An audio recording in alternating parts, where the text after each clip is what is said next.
करते हैं cost price और सेलिंग प्राइस।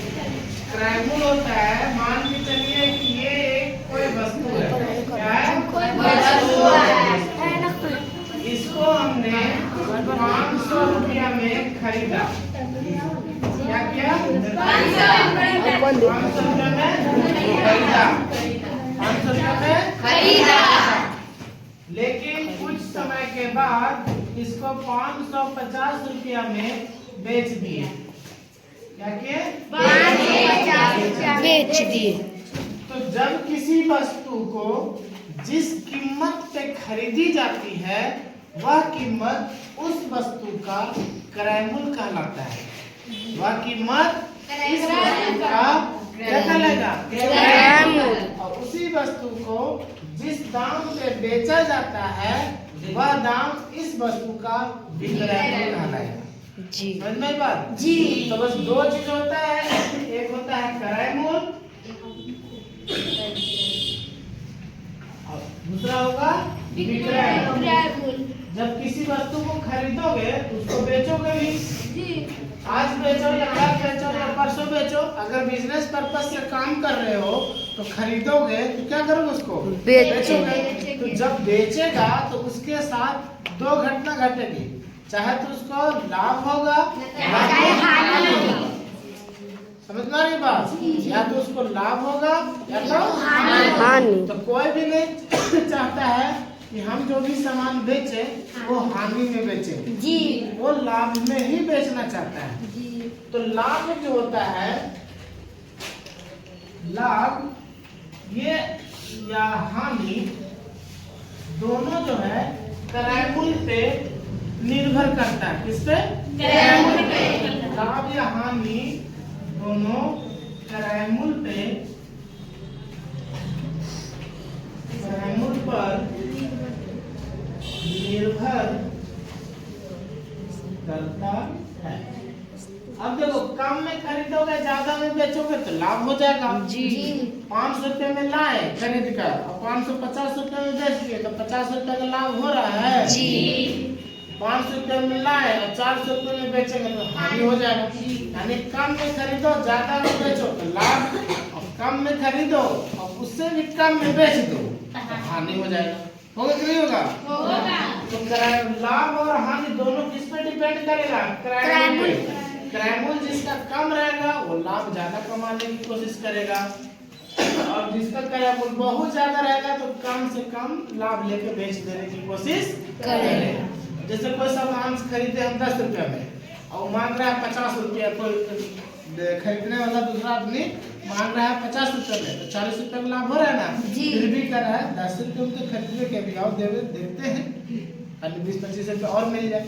अब कोई आदमी खरीद लिया उस सामान को 2000 रुपया में और उसको कोई दे रहा है 2050 या 2100 रुपया, तो कह रहा है हटाओ यार 2000 रुपया में हमारा फंसा हुआ है, निकालो जल्दी जल्दी पैसा। तो वो कम प्रॉफिट लेकर, कम लाभ लेकर उसको बेचने की कोशिश करेगा। इसलिए दोनों किस पे भरोसा निर्भर करता है? क्रय मूल्य पर। अरे बस समझ में जी। अब जैसे कि लाभ बराबर जो हो जाएगा फॉर्मूला विक्रय मूल्य माइनस क्रय मूल्य। देखो काश ऐसे करेंगे तो क्रय मूल्य हो जाएगा, ठीक है जी। और हानि बराबर होगा क्रय मूल्य माइनस विक्रय। यहाँ पे एक चीज और देखना, लाभ कब होगा? जब विक्रय मूल्य बड़ा होगा क्रय मूल्य से।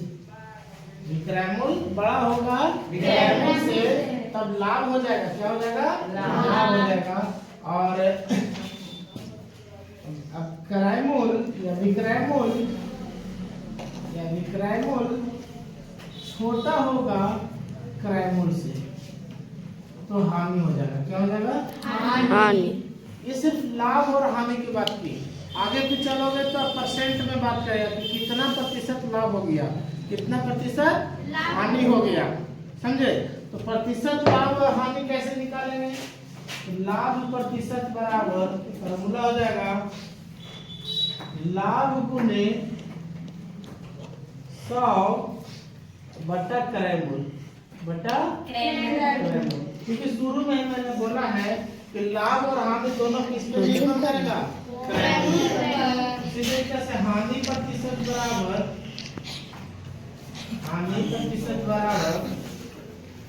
हानि गुना छोड़ देंगे बटा क्रयमूल। समझ में आई बात? जी। आप कह सकते हो सर हानि प्रतिशत बराबर कितना फॉर्मूला कैसे आ गया, ये मैं भी निकाल के बताता हूँ, ठीक है जी। तब तक इतना नोट करो। 100 प्लस लाभ प्रतिशत बटा में 100 गुना में क्रयमूल। लेकिन अगर हानि दिया हुआ रहेगा तब कैसे निकालेंगे? क्रयमूल बराबर 100 माइनस हानि प्रतिशत, 100 माइनस हानि प्रतिशत बटा में 100 गुना क्रयमूल, गुना क्रयमूल। ये तो हो गया कि क्रयमूल निकालने के लिए दो सूत्र, अब क्रयमूल निकालने के लिए भी दो सूत्र। अगर क्रयमूल यहाँ आ रहा है, ये हो जाएगा, ये चीज उल्टा हो जाता है, ये क्या हो जाएगा उल्टा, ठीक है, यानी 100 ऊपर चल जाएगा, कहाँ चलेगा 100 ऊपर बटा में 100 प्लस लाभ प्रतिशत गुना क्रयमूल। क्रयमूल बराबर 100 माइनस हानि प्रतिशत गुना क्रयमूल।